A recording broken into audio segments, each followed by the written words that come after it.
ইউকেতে part time job পাওয়া কি আসলে ইজি? শর্ট অ্যান্সার ইজ হ্যাঁ, জব পাওয়া পসিবল, কিন্তু স্মার্ট অ্যাপ্রোচ লাগবে।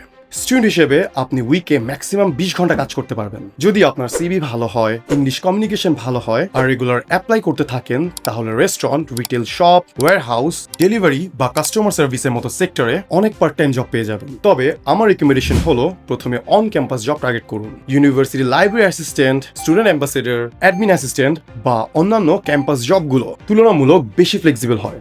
বাট ইউকেতে যাওয়ার পর প্রথমেই ন্যাশনাল ইন্স্যুরেন্স নাম্বারের জন্য অ্যাপ্লাই করবেন। এটা ছাড়া কিন্তু আপনি লিগালি কোনো কাজ করতে পারবেন না। 2026-এর লেটেস্ট মিনিমাম ওয়েজ অনুযায়ী আপনি যদি 21 বছর বা তার বেশি হয়ে থাকেন, তাহলে আপনার মিনিমাম ওয়েজ হবে 13 পাউন্ড পার আওয়ার। তার মানে আপনি উইকে 20 ঘন্টা কাজ করলে প্রায় 250 পাউন্ডের মতো ইনকাম করতে পারবেন। কিন্তু একটা জিনিস মনে রাখবেন, ইউকেতে যাওয়ার আগে অন্তত কয়েক মাসের লিভিং এক্সপেন্স সাথে নিয়ে যাওয়াই আপনার জন্য সব থেকে সেফ ডিসিশন।